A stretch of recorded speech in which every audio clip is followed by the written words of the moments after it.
Our reading is the Gospel of John, chapter 19, verses 25 through 27, and there it is written.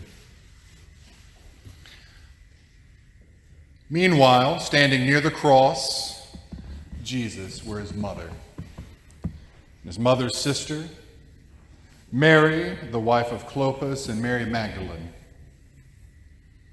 And when Jesus saw his mother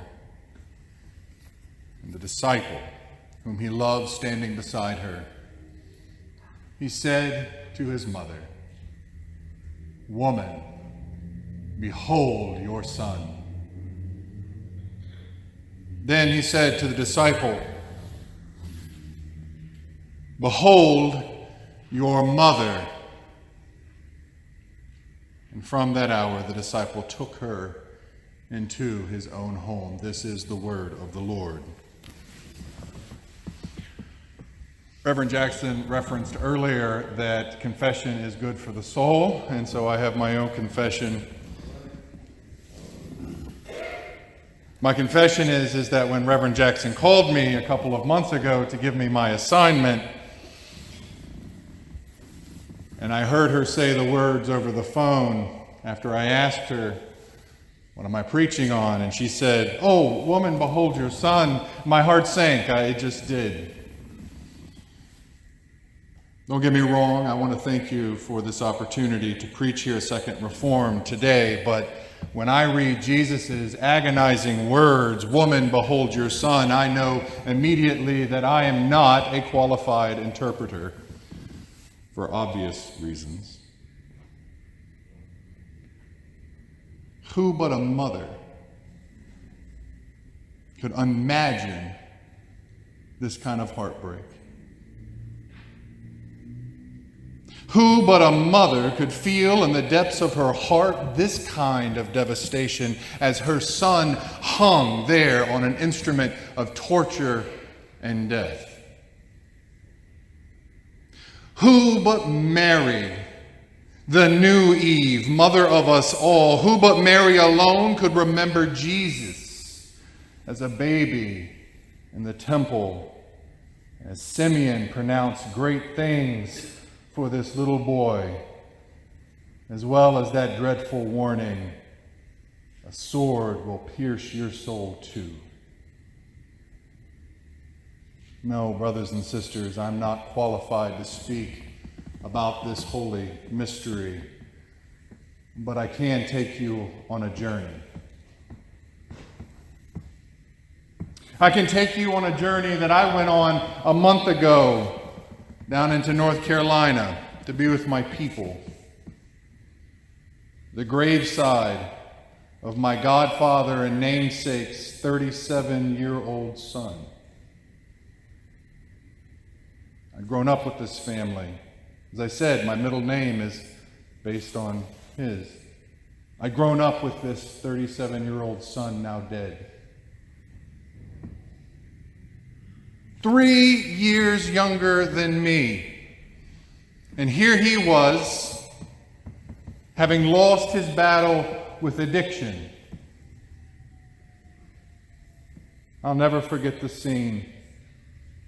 There in that little church in North Carolina in the countryside, I came face to face with a mother bravely standing, giving testimony to her son's life. Yes, he struggled, she told us, as tears streamed from her eyes. He struggled, but he was beautiful, and I loved him. Story after story poured out of the heart of this mother, some that I recognized, some that I didn't. And as she spoke, as her voice quaked in unison with the trembling of her heart, she was giving voice to a mother's groans and travails. The pain and tears of childbirth that had brought the joy of that young man into the world were now the pain and tears of sorrow, escorting him on his way out. Here now was the fruit of her womb, sweetness traded for ash.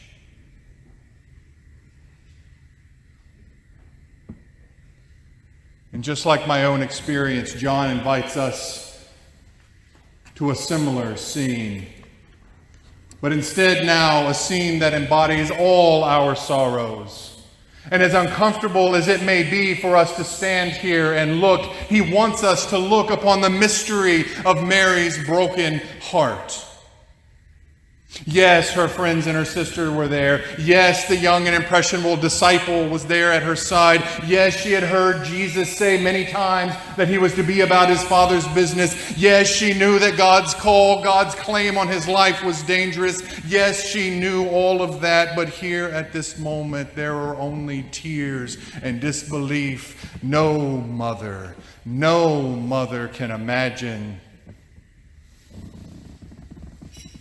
How is it possible for the world to hate so much what she loved so deeply? I can't imagine. I can only stand next to her like the beloved disciple. Yet while my heart strains to understand, I can hear Jesus' words, "Woman, behold your son." Here at the foot of the cross, I can imagine Jesus looking down at her and then looking towards John, looking towards you and me if we had been standing there. Yes, Mary, behold what has come of your love. I am Jesus, your Son, Son of the Most High. For this I was born, to redeem the world and to break your heart.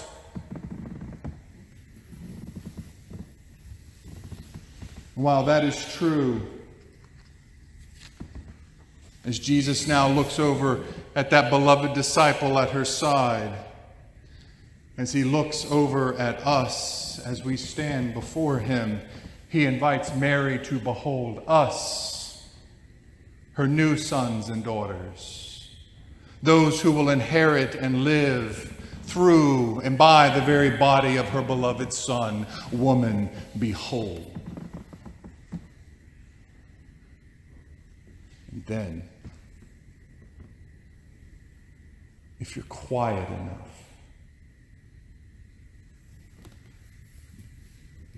if you have your heart open enough to hear Jesus whisper the last words he struggles to push through his lips, he continues,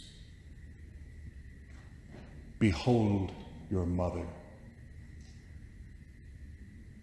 My beloved community, my beloved disciple, my body, you who will continue to bear fruitful witness and testimony, you gathered here in this place today, look upon the grief of this woman. Don't turn your eyes away from her broken heart. Take it all in all its pain and all of its mystery. And more than look, take her to yourself. She is your mother. At the heart of Jesus' words here is a deep call to the fruitful of every age to never, ever turn your eyes away from, never break solidarity with, never let go of the grieving mothers of this world who wail amidst failed wars, mothers who tremble next to the dead bodies of sons and daughters sacrificed to the gods of wealth and power. Stand next to, Jesus instructs us, the wounded-hearted. Embrace them, embrace her. She is your mother. She is your vocation of care and nurture. And through your love for her, through your love of the wounded and the soul sick, through the shelter you provide her, the drink of water you give her as she thirsts, the presence you give her as she resides amongst the incarcerated. Through this love for her, you shall proclaim me, Jesus tells us today. Behold your mother.